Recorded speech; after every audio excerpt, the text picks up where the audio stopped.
is about the Pali Canon. I wasn't expecting more than 50 people today because this is one, many would say, a dry topic, but important to know.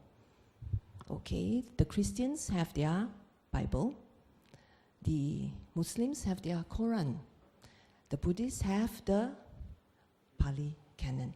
So it's important, right, to know what is it about. Okay, now, the existence of Buddhism is dependent on the teachings, is it not? If the teachings are to fade away, it does not matter how many Buddha statues we have, how many paintings with Buddha's face, or how many books about Buddha. Buddhism cannot be said to exist if the teachings are lost. There is nothing to learn, nothing to practice, and nothing to realize. When I say Buddha's teachings, I refer to two categories. Essentially, first, the Dharma, which is the doctrine, and the Vinaya, the discipline. But people collectively will call it the Dhamma. When Buddha was alive, he told the order of the monks, after he passed away, he would not appoint a successor. There will be no successor taking over his place. In fact, this is what he told Venerable Ananda. Ananda, the doctrine and the discipline I have set forth and laid down for all shall be your teacher after I am gone. That's the reason why, even when Buddha was alive, even after he passed away, great efforts have been made by his disciples to preserve and maintain his teachings. Now, the Pali Canon is a very wide topic, so I shall only answer 5 questions relating to the canon. These are the 5 questions I and my sister asked ourselves when we wanted to know about the Buddhist Bible. First question, how were the Buddha's discourses maintained before and after his death? When were the discourses recorded in writing?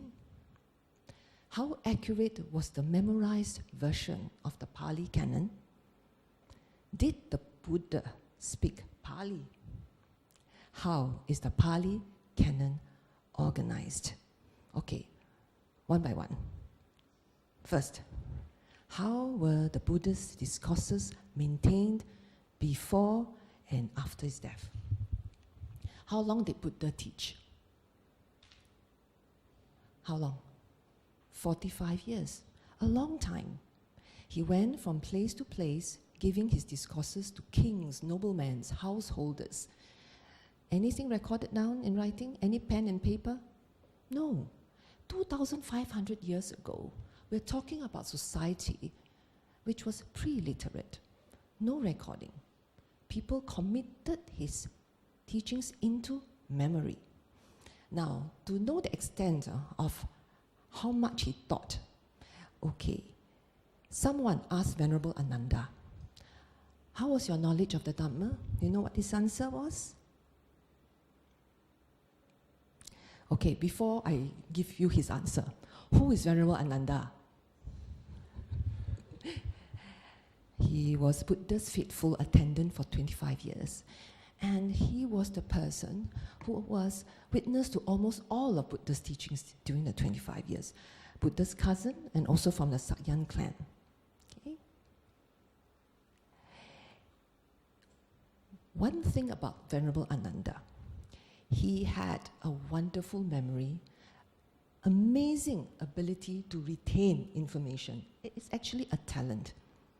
In fact, among all the disciples, Buddha calls him the one that is foremost in knowledge. Okay, this is Venerable Ananda's answer. 82,000 from the Buddha and 2,000 from the bhikkhus I've received. There exist 84,000 texts in all. Wow. We're talking about a lot to learn. Now, at that time, towards the end of Buddha's life, efforts were made by the disciples to try to compile and collect his teachings. Because at that time there was another religion called Jainism. The head of Jainism, Nakanta Nitaputta, passed away. But because he did not standardize his teachings, after he passed on, the religion could not flourish. His disciples were quarreling among themselves what he said, what he thought, what were the solutions offered by him during that situation. That religion, of course, died a natural death. Buddha therefore suggested that there must be communal recitation for his discourses. Now, the elder Sariputta demonstrated how a rehearsal should be conducted right before the Buddha and the assembly of monks. What is a rehearsal? Essentially, what they do is you collect, you compile the teachings, and then you rehearse it, review it, then everybody will chant it in unison. So once the rehearsal was over, the Buddha voiced his approval, thereby endorsing the teachings that were collected and expounded. Okay? Now, why? Why do you need to do this? Not easy to memorize everything if there is no standard format, is it not? Buddha taught to many different people. To the lay people, he used metaphors and similes. He talked to noblemen, lay, and monks. He spoke differently. If you do not have a unified, classified standard, people will remember different things. The reason why you need to classify is because the teachings must be fit for listening, retention, memorization, recitation, and repetition. For those who read the suttas, you will realize that there's quite a lot of repetition, right? Now you know why? Okay. Can you switch off the lights a bit more so that the slides, yes. Okay. Now, what's important to know that different groups within the Sangha focused on memorizing and interpreting different collections. These avoided placing excessive demands on the memories of individual monks. There were quite a few, like Venerable Ananda, with that kind of capacity, but not all. Then what happened after Buddha passed away? How did they retain his teachings? Now, the first Buddhist council was arranged and held 3 months after he passed on.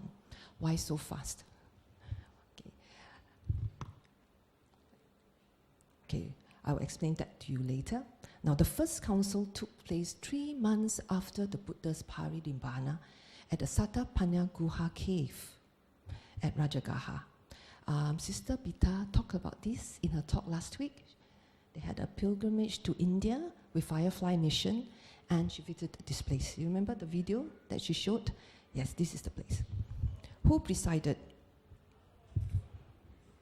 Venerable Mahakassapa selected 500 Arahant elders to compile his teachings.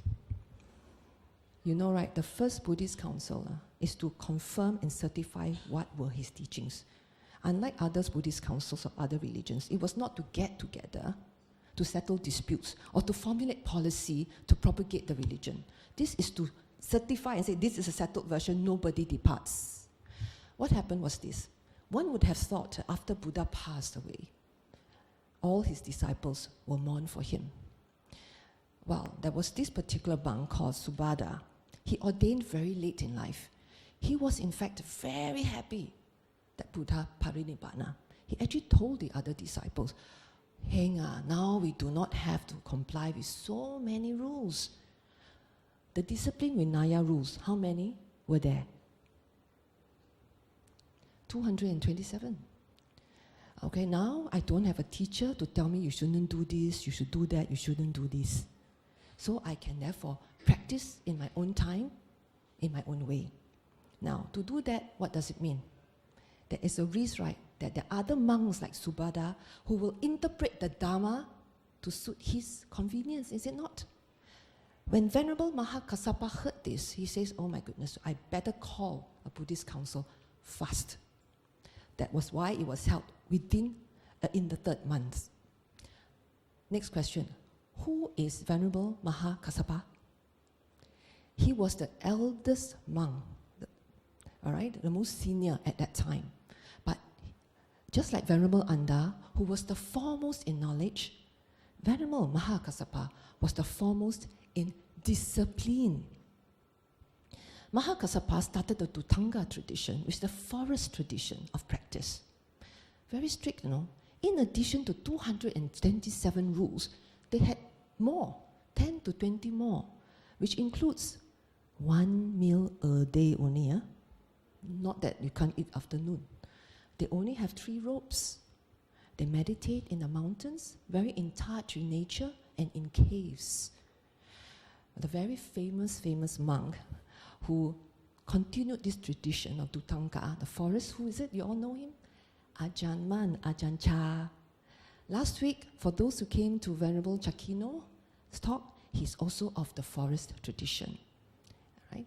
And his teacher, Ajahn Liam, I think is coming next month.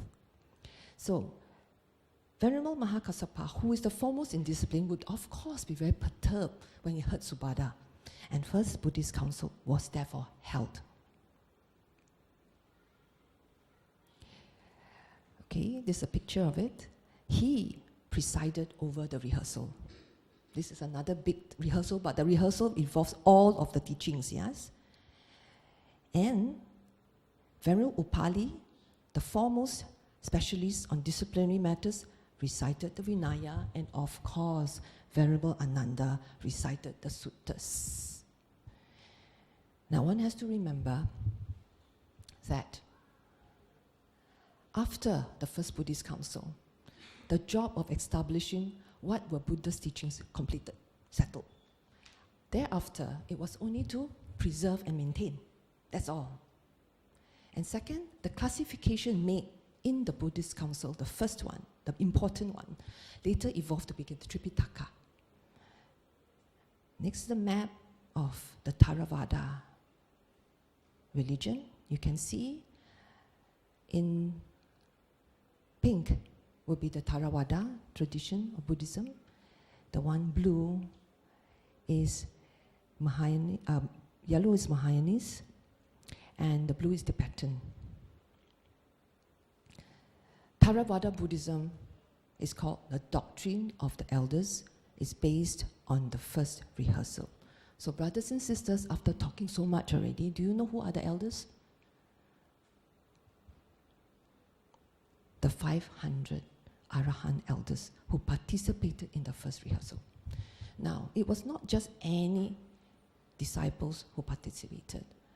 Venerable Mahakassapa selected the 500 who had met the Buddha in person, who had learned from him directly and who held discourses between themselves, and who knew firsthand the essence of Buddha's teachings. So we all know now what happened at the first Buddhist Council. The second Buddhist Council was held 100 years after Buddha Parinibbana. It was convened in Vasali to discuss controversial points of the Vinaya. Actually, it's only about 10 points they couldn't agree on. There were some monks who deviated from the practice. You want to know what are the 10 points? Okay, if I can recall, the first one was, why cannot I eat after 12? Second, they want to eat first before going for alms. Third, can I drink sour milk after 12? I think fourth is about, can you store salt in horns? I think they wanted to put some salt in horn, then you can like make the food more tasty. You see, a lot to deal with food. Then 5, about whether, if my teacher says this, why can't I take that to be authority instead of going back to what Buddha says? Okay. You have things like, for example, if I'm in this village, do I have to hold the upasata ceremony, the chanting, the ceremony, together with other monks in the area, or just within my community? That's very minor points. Anybody can remember what are the rest? Something like this, not really that important, but unfortunately, there is this group of school of Buddhism called the Mahasanghika school, could not accept that the Theravada compiled and settled at the first Buddhist council as the final authority on Buddha's teaching. They departed. So the first schism in Buddhism happened at the second Buddhist council. And this school later evolved to become the Mahayanist tradition. Okay? Next. The third Buddhist council. The third Buddhist council was convened by King Asoka at the Pataliputra about 230 years after Buddha Parinibbana. You know about King Asoka, right? I talk about him. This is a great king of Sri Lanka, very compassionate, a practicing Buddhist. And he was, during that time, like kings like to go on hunting trips. He is a king who actually promoted vegetarianism and discouraged people from hurting and killing animals. This king, he convened the third Buddhist council because he was very perturbed by what you call corruption in the Sangha, and there were quite a few monks who were preaching wrong teachings. Let me just answer the next question because that's relevant. Wait. Okay. When were the discourses recorded in writing? Okay. Next slide. Now, Ashoka the Great was an Indian emperor who ruled almost all of Indian subcontinent.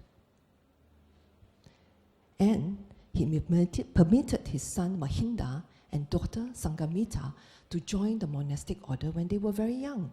So this king knew the greatest gift of all that you can give your children is not the iPhone or the iPad, but the gift of the Dhamma. We all know about, heard this, Sangamita? Okay, I'll talk about her a bit later. Okay, in Sri Lanka, Ramaya Temple just recently celebrated the Sangamita Day. His daughter started the Bhikkhuni order in Sri Lanka. Yes. And she brought with her the sapling from the original Bodhi tree. It's a dispute whether it's original, but it was the tree planted where Buddha gained enlightenment. She brought the original sapling along with her to Sri Lanka. And that tree was planted in Sri Lanka in 288 BC. And that tree is still there today. And it's recorded in all books that this is the oldest historical tree in the whole of the country. It's at Anuradhapura. You can go there. And it's a wonderful place because I went there 2 years ago. The moment you reach there, you go straight into Samadhi. That's how good the energy is at that place. Okay, next slide. What you see is King Ashoka sent his son, Venerable Mahinda, on a mission to bring Buddhism to Sri Lanka. When you want to send missionaries to preach the Dhamma, you send your best, right? You don't send someone who just recently ordained and do not know much about Buddhism. Even though the chronicles did not say that Venerable Mahinda and the group who went to Sri Lanka were arahants, but I can safely conclude they must have realized Buddha's teachings to a certain extent. And this whole group, between them, they have the whole collection of Buddha's teachings in their minds. When they went to Sri Lanka, fortunate enough, who do you think they met? The king and his followers.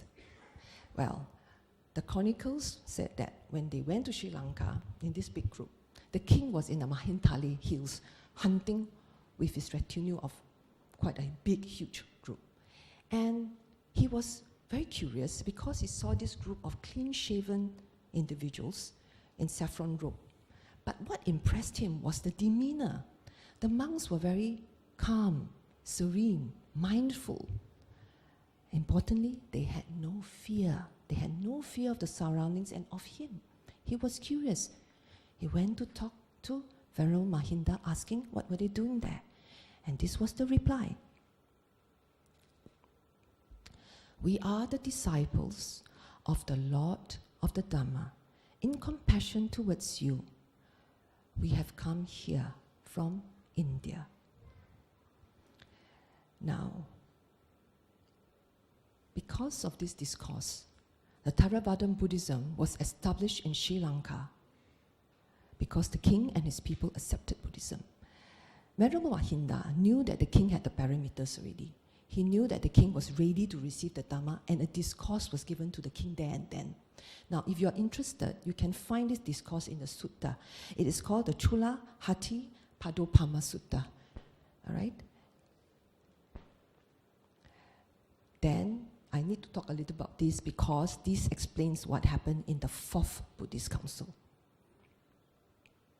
Fourth Buddhist Council was held in 29 BC under the patronage of the king as well, of Sri Lanka. So the Fourth Buddhist Council was held in Sri Lanka. Now you understand why, right? From India to Sri Lanka. The reasons for this Fourth Buddhist Council was to put down everything Buddha had taught into writing. This happened at 29 BC. Why? Because increasingly, everybody in Sri Lanka sort of knew that not easy to find monks who can memorize the whole collection of Buddhism in their minds. And also, you have things like famine, where people too passed away. What happened if this group of monks passed away, unfortunately, before their time, before they could transmit the teachings? Buddhism, gone. Also, schism within the order. Okay. This is the Fourth Buddhist Council, right? Now, the Second Buddhist Council, remember I told you, one school broke away, Mahasanghika school. By the Third Buddhist Council, you have two more broke away because they feel that they refuse to accept the doctrine of the elders as the final authority on Buddhism. By the Fourth Buddhist Council, 18 schools have broken away. Buddhism not easy. To walk the path, you have to renounce. You know how busy the minds are. The mind is, right? Cling, crave, cling, crave, cling, crave, cling. So the Vinaya rules, to many, can be very hard. So by this time, you better put it down in writing, because if you don't, the risk of further criticism is very high. Because if your teacher says something to you, how do you know whether your teacher is teaching you the right thing or not? Because you have nothing to compare, is it not? You do not know what Buddha had taught. Next, obviously, the art of writing had also developed substantially by this time. Okay, now we know. Ready to go to the Fifth Buddhist Council? Okay, dry topic, so I have to make it interesting. So we move a bit faster. I just emphasize salient points. Fifth Buddhist Council took place in Mandalay, Myanmar, in the reign of King Mindon. And the chief objective of this meeting was to recite all the teachings of the Buddha and examine them in minute detail to see if any of them had been altered, distorted, or dropped. Okay, before I explain to you, okay, if you look at this picture, all right, remember this picture. Okay, this picture is where you can find the Myanmese version of the Pali Canon. Okay, this picture was taken only last year. Now, in the Fourth Buddhist Council, let me go back a little bit. Rehearsals were also done. I forgot to say that Abhidhamma and the Khuddaka Nikaya were actually recited in the Fourth Buddhist Council. Right? So here, the Myanmese king had a council meeting, and 2,500 monks attended. In the Fourth Buddhist Council was 1,000 Sangha members. Here was 2,500. And essentially to certify and confirm that the teachings were no omission, no adulteration. Why did he want to do this? King Mindon had a very colorful life. He had 45 wives, and 70 children. He was a compassionate king, well-liked, very capable, but he had a lot of problems because his king, as a king with so many children, the children were fighting among themselves for power because they didn't come from one wife, you know. So there were rebellion even during his reign. And he was also trying to fight off the British invasion from the north. So what happened was, he was quite worried because during that time, whenever a group invaded another group or another reign, they would burn off any remnants and remembrance of the previous rule. So he wanted to make sure that the Pali Canon would be preserved if something like this happened. Who knows, the children may not be practicing Buddhist, is it not? So what he did was this. Instead of having the Pali Canon recorded, like it's already in a book form, like put it in the bulletproof vest or something, he made sure that the words of the Buddha were inscribed on marble slab. One huge marble slab, one page, second page, the opposite side. And then he preserved each marble slab in what you call mini stupa. This is what you see, like this. Can you see the marble slab? You can find it in Myanmar now. And below, you can see all the small stupas. The joint Dhamma recitation lasted for 5 months. The entire Tipitaka was inscribed for posterity on 729 marble slabs and housed in beautiful miniature pagodas in the King Mindon's Kudator Pagoda. Just now, the picture, I asked you to remember that picture? That was the pagoda. If you go to Myanmar, should visit this place because it's really interesting. In many books, when you read, you will find there will be no mention of the Fifth Buddhist Council. Why? The 2,500 monks are only Burmese monks. It did not involve the Sangha members from the other countries.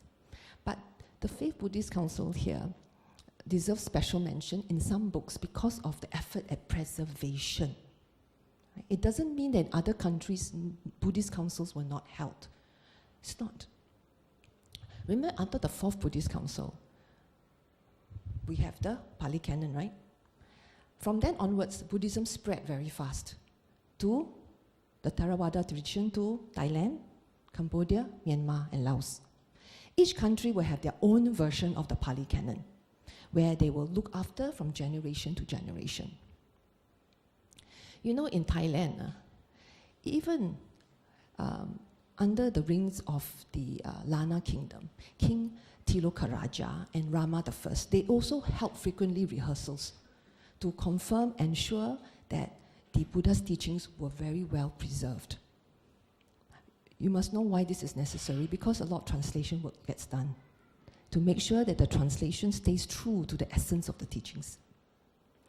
Okay, are we ready for the final Buddhist council called the Sixth Buddhist Council?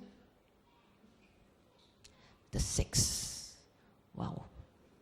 Where was it held? In Myanmar in 1954, not that long ago.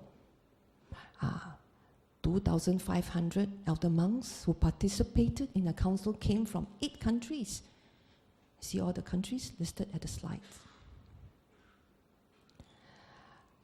All right. The first Buddhist council took how long for the elders to compile? 8 months. Okay. Here,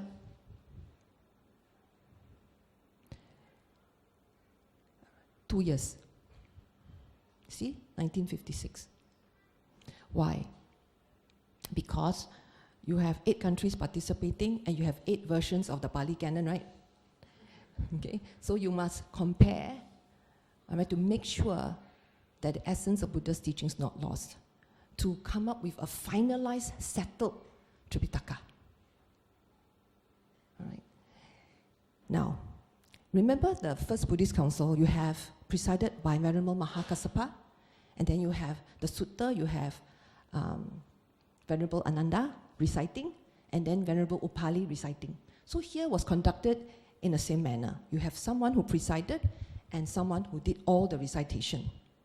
And you all will know this person, this venerable, is Venerable Mahasi Sayadaw. He presided over the 6th Buddhist Council. And one particular venerable recited all the Buddha's teachings. His name is actually very long. Huh? This is his name. Remember this word, Tipitaka Dara. Tipitaka Dara, translation is barrier of the canon. Okay, he has the title of barrier of the canon. Okay, and this was what happened at the 6th Buddhist Council. Now we know, we have an understanding of how Buddha's teachings was maintained. Now I know some of you have this next question in your mind. How accurate was the memorized version of the Pali Canon? Would some of the texts be corrupted, vaguely remembered, or even forgotten? Remember, for about 450 years, the teachings were preserved through chanting. Okay. When 10, 20, 50, or 100 people are chanting in unison, all the words chanted must be identical. No omissions are allowed, nor is it permissible to add even a single word. Otherwise, the collective chanting would become out of sync and incongruous to such an extent that it might be halted altogether. Have you heard chanting by a group of monks? A big group of monks. Singapore, maybe in Mahayanese temple, yes.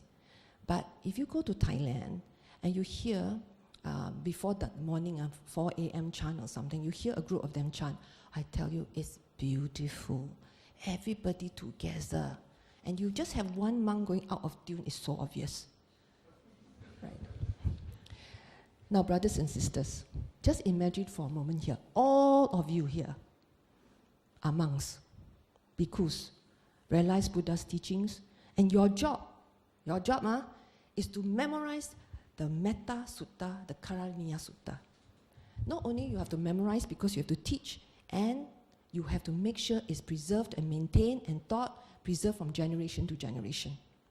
And you all will meet frequently, probably chant it together at the Upasata ceremony, usually twice a month.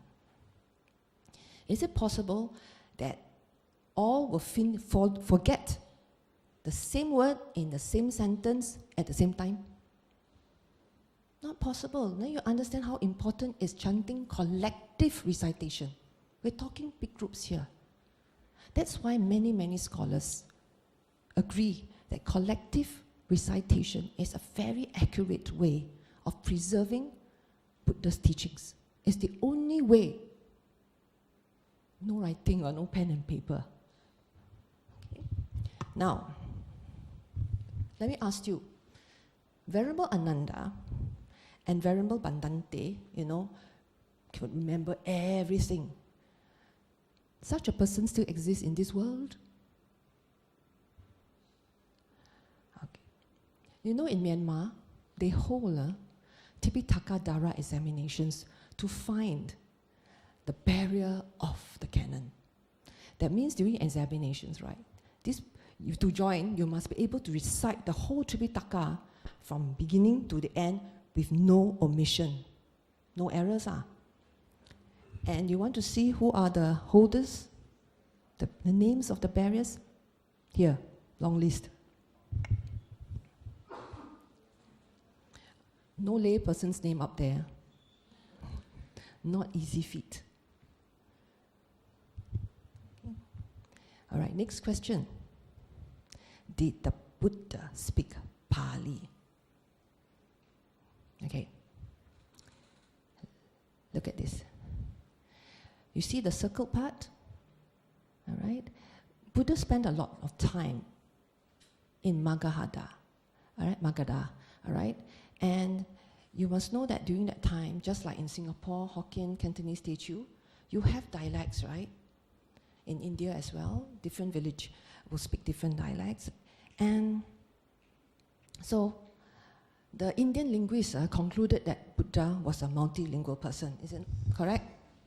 Because he went from place to place to preach the Dharma. So What was recorded? What was the language? What was the language that Buddha spoke? Which dialect? Scholars of Indian linguistics generally consider that the dialects and languages the Buddha might have used are part of the Middle Indo-Aryan language family. Some say that it was probably a dialect of the Magadha region. Okay, let you see. This is Pali. Okay, so is it Pali? Is Pali a name of a dialect? Pali is not a language, nor was it spoken. The word Pali actually means text. The language in the text is preserved as Pali Bhasa, which means the language of the text. Because you don't know what, because all the dialects were lost already. It's 2,500 years ago. Even if it's 29 BC, when it was recorded, nobody could figure out which dialect, what language.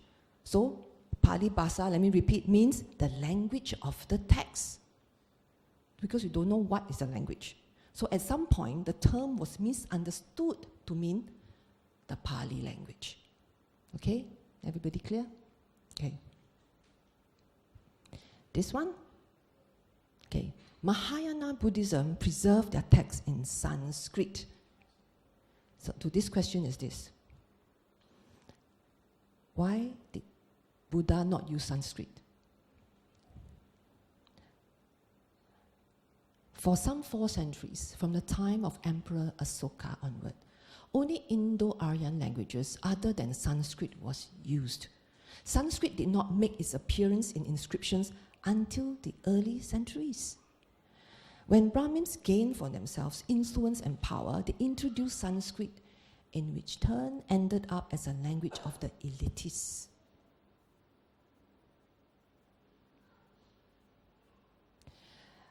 Okay, there is a tendency for Buddhist scholars in India to write their commentaries and treatises in Sanskrit.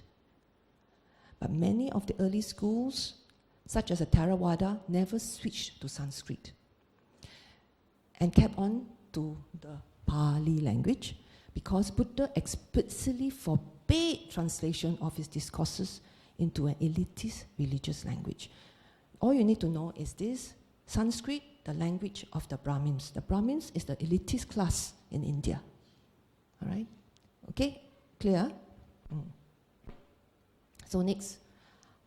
This one, I think all of you will know lah. How is the Pali Canon organized? A Tipitaka, 3 baskets. You have first the Sutta Pitaka, Vinaya Sutaka, and the Abhidhamma Sutaka. Let us look at the Vinaya Pitaka. Contains the rules laid down for the guidance of the monks and nuns and the regulations prescribed for the harmonious functioning of the monastic order. And as stated earlier, the basic code of monastic discipline consists of 227 rules for monks and 311 for nuns. Why do you need rules? We know, right? We need rules to have the harmonious, for the harmonious relationship between people. Even in Singapore, we have what? The penal code was said that if you kill, you steal, you harass, this is the punishment. But here, no punishment. I say you don't do this, don't do this, don't do this. You also need rules, right, to help the disciples in their mental development. Okay, just for example, if you go to the 8 precept retreats, you have the 8 precepts for a reason. If you're allowed to eat McDonald's, Kentucky Fried Shopping, and go shopping, right, can you quieten down the mind? No way. So rules are necessary. You have more for nuns. Okay, never mind. We'll talk about that later. Okay, the rules did not come up from the day one. It doesn't mean, like, say, for example, Buddha decided to have the monastic order and say, okay, I have 227 rules and 311. The rules came about as and when problems surfaced. I give you an example. Both husband and wife joined the monastic order. Every morning, the wife will bring food to the husband to serve him because it's habitual. So after a while, in one morning, the husband told the wife, after she came to see him, he told her, I think you should stop doing this. Correct, right? 他们出家了, renounced. And she was upset. She took the alms bowl and knocked his head. That's why you have in the 227 rules, one rule to say, you are forbidden to knock a bhikkhu on the head with the alms bowl. Okay? Right? Now, in the 311 rules for nun, you have this group of nuns, naughty nuns, breach a lot of rules.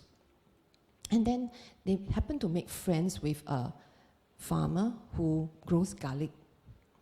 And they would, then this guy told the nuns, you can come and take the garlic as and when you want. So they took liberties. They were there very, very often. Pluck out the garlic, eat, and also to have a trade, probably sell.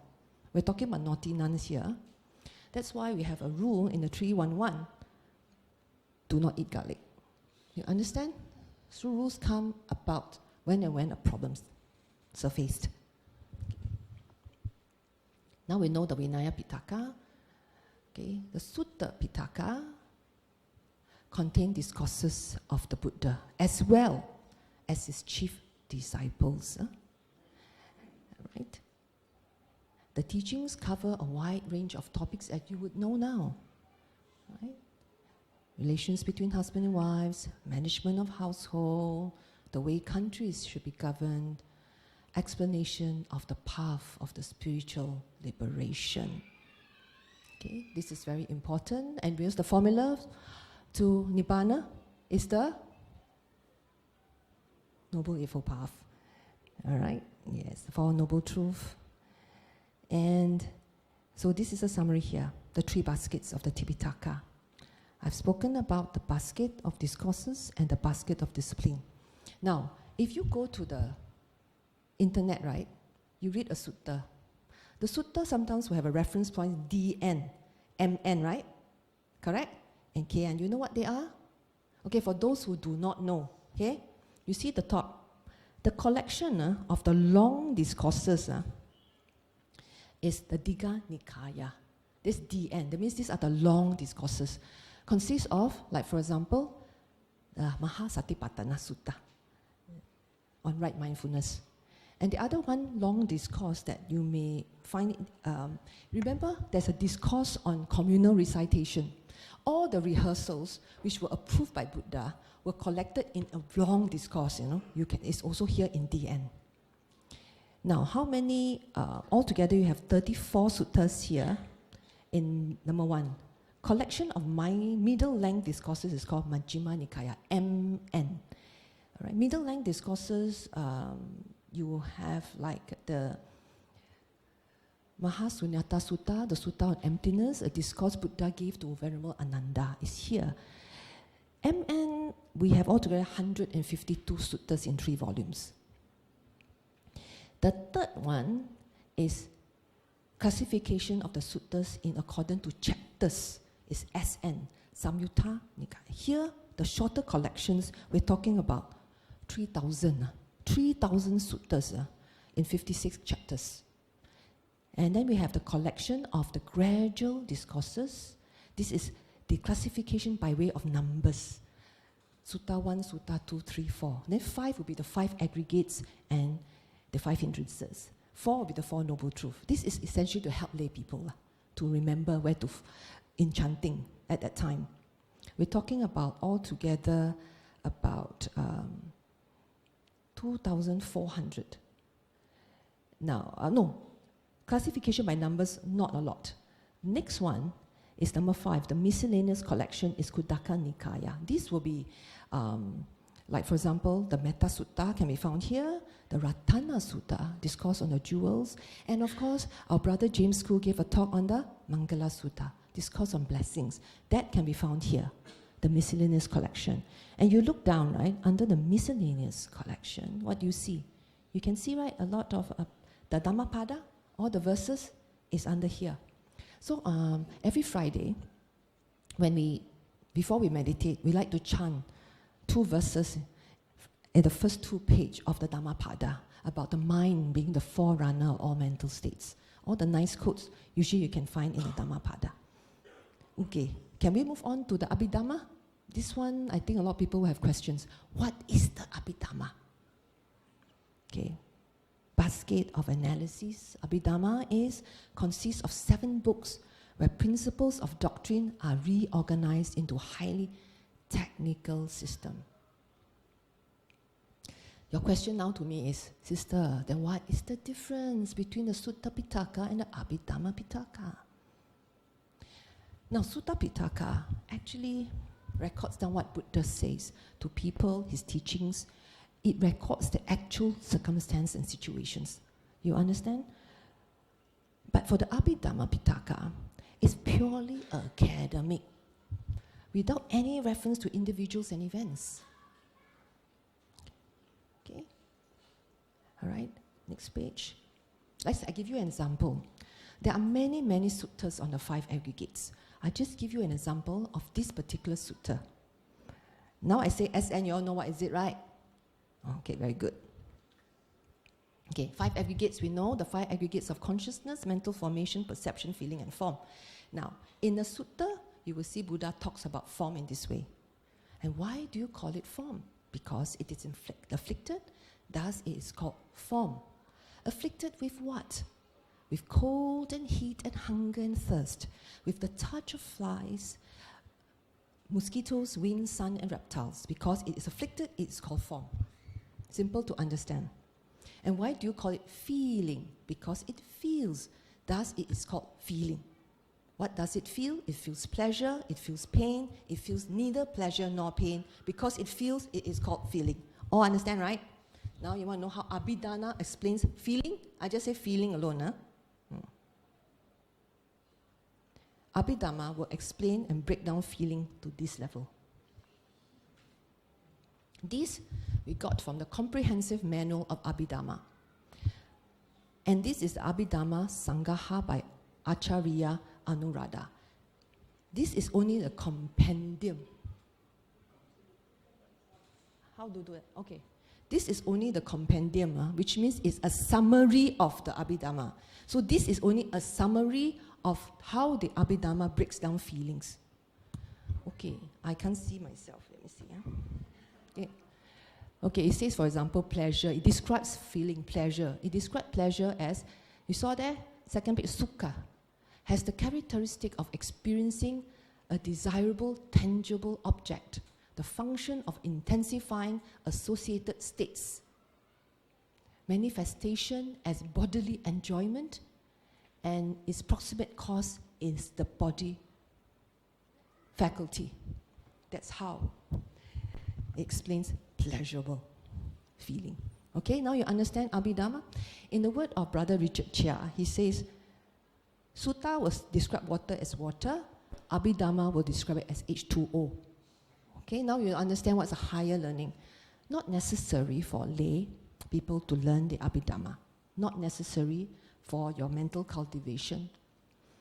But if you have at least some maturity in your meditation, you will like to read the Abhidhamma, okay? Because you can have a better understanding. It really have a breakdown on mind matter, very detailed, very interesting. Okay, when did Buddha conceive the Abhidhamma? In the 4th week after his enlightenment.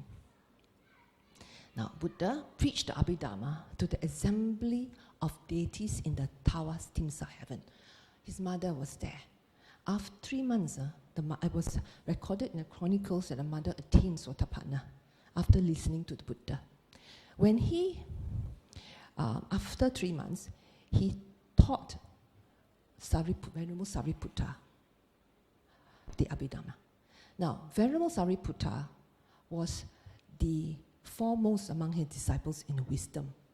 Okay? Mahakassapa, foremost in discipline. Venerable Ananda, foremost in knowledge. How about Venerable Moggallana? Foremost in psychic powers. Okay? Now, so Venerable Sariputta then taught his disciples.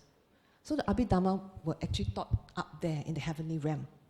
Then because Sariputta conveyed the teachings to the disciples, and the disciples recorded the teachings, committed to memory, many people said, Abhidhamma, not teachings of the Buddha, right? But, brothers and sisters, the essence of the Abhidhamma, the fundamentals, the framework, is ascribed to the Buddha. Okay. No questions, right, on Abhidhamma anymore? Now you know what it is. Okay, very good. So let's have a conclusion on the Pali Canon. The Pali Canon is the complete scripture collection of the Theravada school. And what does Theravada means? Doctrine of the elders. It is only set of scriptures preserved in the language of its composition. The Pali Canon is the only complete early version that has survived intact. It is regarded as the maintenance or survival of Buddhism. As long as the Pali Canon is studied as the guiding principle for practice, Buddhism will survive. Now we asked you, Pali Canon, how many volumes? 40 volumes. Can't possibly put under your pillow to sleep with you. 40 volumes. The Thai version has 22,000 pages. Okay, so this is the Pali Canon. A short, summarized introduction. Okay. Any questions?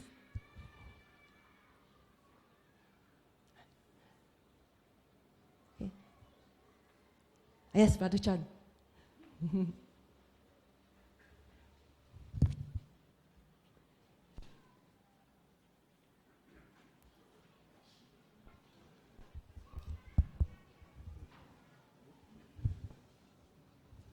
Thank you for the very interesting explanation of the Pali Canon. Okay, my question is not so directly related to the Pali Canon, more in the breakaway of the sect of the Buddhism. Okay. I don't think it is the intention of the Buddha to have Buddhism being broken up into Mahayanese, Theravadian or what. So is there this group effort to try and bring all this back into one Buddhism? That's the factual. And the other point is it worthwhile or will it ever succeed? So 3 points to my question. Okay, must I answer? I don't know. ask Brother Vera. He's very good at this. Not going to be easy. Not easy. You know, the Mahayanese canon is in Sanskrit. And it was unearthed in 1824 in an archaeological site in Nepal. And there were a lot of commentaries in the canon. And one main difference is they have elevated Buddha into a god. And the commentaries show that there were so many new practices included, new disciplines included, to mix with culture. So to make Buddhism accessible to the lay people. Very hard, brother. I think it's going to be very hard.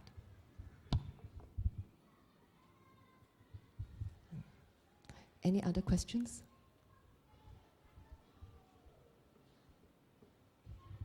Yes, brother.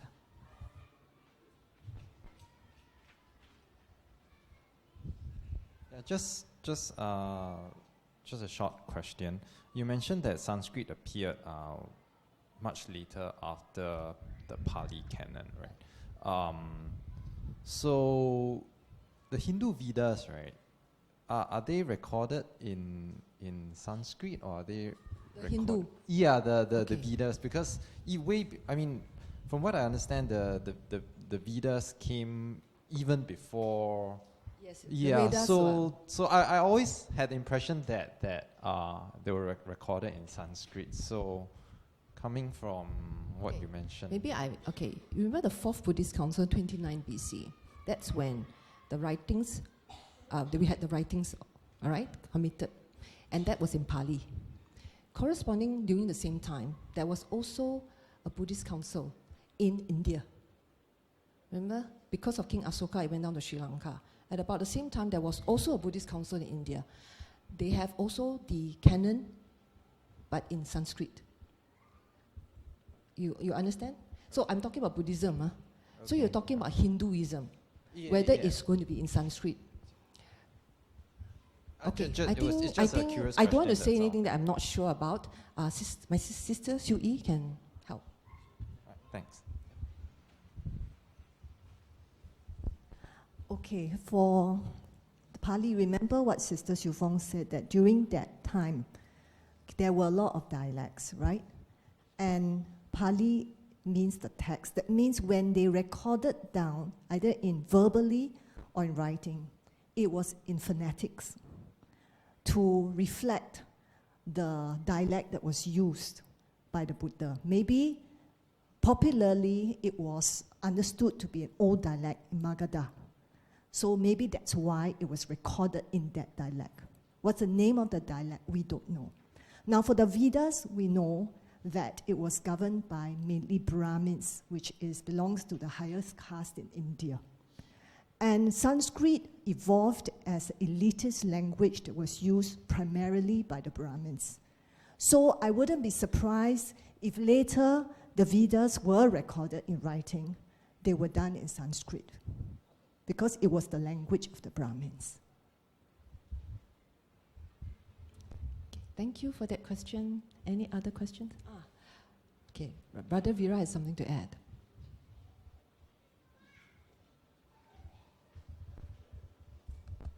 Sorry, just to clarify the Hindus, the Rig Vedas come in 3 volumes, all right?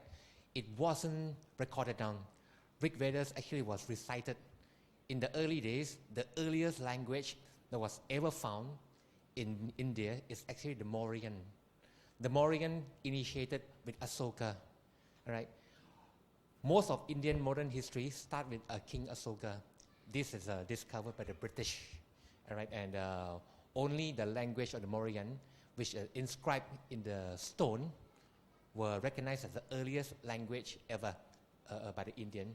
If you go to the India museum, you will see all the hierarchy of the development of language. This is not Buddhism, right? This is about archaeology already, okay?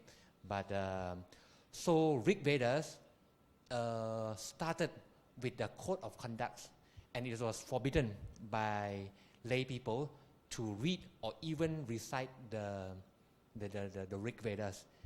And it was inscribed, those who steal a glance will have the eye pierced. Those who stole a hearing will have the molten lead poured into the ears. Those who recite it got the tongue cut off, which means the lower caste are not supposed to recite the Rig Vedas at all. Okay, so they were not even recorded.